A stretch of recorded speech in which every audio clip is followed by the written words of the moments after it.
Olá você, bom dia, eu sou Alex Goldner, esse é mais um Simplificando. Quero compartilhar uma palavra hoje no livro de Mateus ainda, capítulo 9, versículo 18 em diante, o pedido de um chefe religioso. Vai dizer assim: enquanto essas coisas lhes dizia, eis que um chefe, aproximando-se, o adorou e disse: minha filha faleceu agora mesmo, mas vem, impõe a mão sobre ela e viverá. Na versão da Nova Tradução da Linguagem de hoje, vai dizer, no lugar de adorou, que ele se ajoelhou.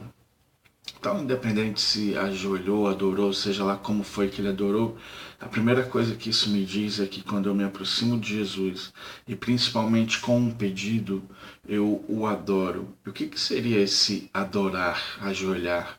Seria um ritual? Eu acredito que não. Eu acredito que Deus, principalmente Jesus, não está ligado em rituais. Na verdade, eu acredito que ele odeia rituais.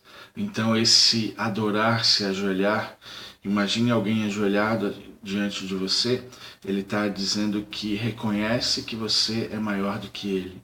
Ou seja, esse homem, o Jairo, ele reconhecia o senhorio de Jesus. E quando eu me aproximo dele, eu preciso reconhecer que ele é capaz, que eu não sou, mas que ele é, que eu não tenho a solução, mas que ele tem. Então, quando eu lanço um pedido a ele, eu preciso crer que ele vai se mover em minha direção, em direção à minha necessidade, aquilo que me atormenta, que me aflige.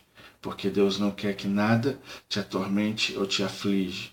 Na verdade, ele disse que o fardo dele é leve e suave. Vinde a mim todos os que estáis oprimidos e cansados, e eu vos aliviarei. E a gente continua, e você vai ver que aconteceu alguma coisa. Jesus, levantando-se, o seguia e também os seus discípulos. Agora Jesus segue o chefe religioso. Ele está indo em direção aonde essa pessoa está indo. Essa pessoa pode ser você. Uma vez que você chamou Jesus, que você conseguiu a atenção dele, que você demonstrou quem ele é e quem você é, ou seja, existiu uma ordem natural no reino. De alguma forma, o próprio Deus começa a te seguir em direção ao seu problema. E vai dizer, continuar dizendo assim: eis que uma mulher que durante 12 anos vinha padecendo de uma hemorragia veio por trás dele e tocou na orla da veste, porque dizia consigo mesma: se eu apenas lhe tocar a veste, ficarei curada. E Jesus, voltando-se e vendo-a, disse: tem bom ânimo, filha, a tua fé te salvou. E desde aquele instante a mulher ficou sã. No meio do caminho que Jesus está indo para atender uma chamada sua, alguém vem, sem nem ter entrado literalmente na fila, e interrompe Jesus.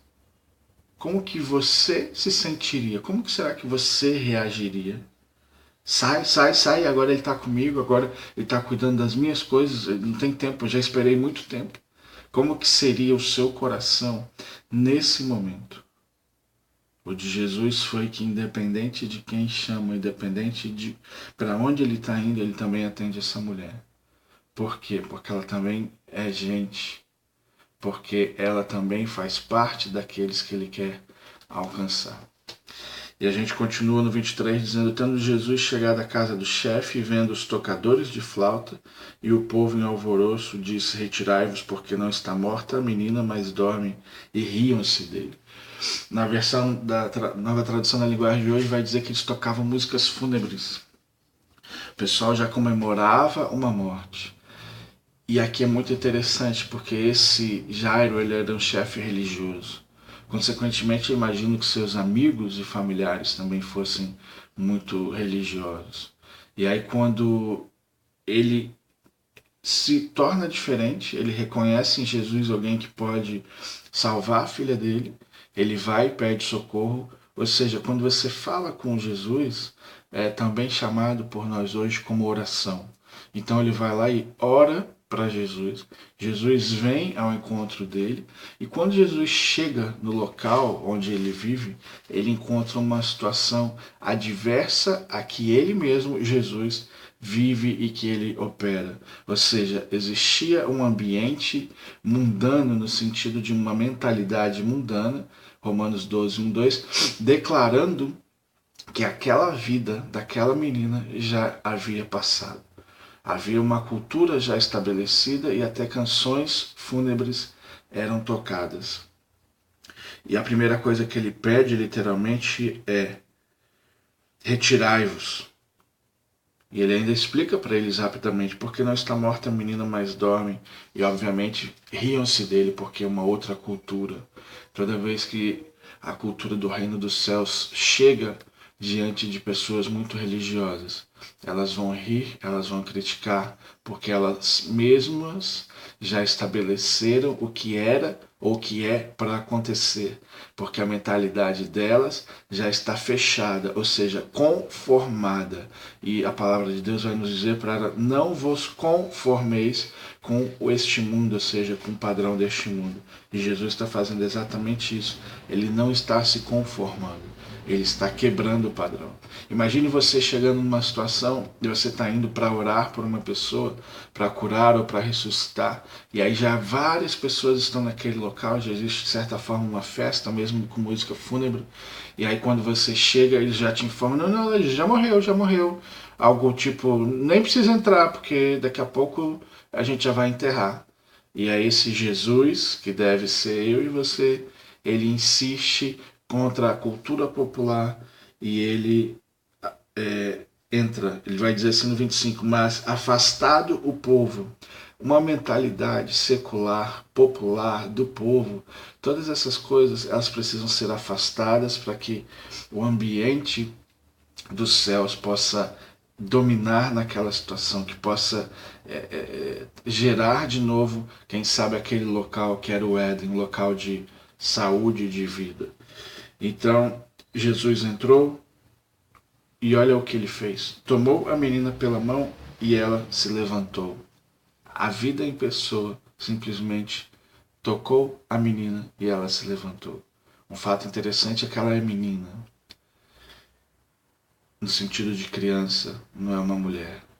E ela, pelo que eu entendo, ela não duvidou. Pelo que eu entendo, quando ela recebeu o toque de Jesus e talvez em sua mente ainda pensando: será que eu estou curada? Será que não? Será que eu morri? Será que eu não morri? Ela simplesmente levanta e a fama deste acontecimento correu por toda aquela terra e continua correndo até nessa terra.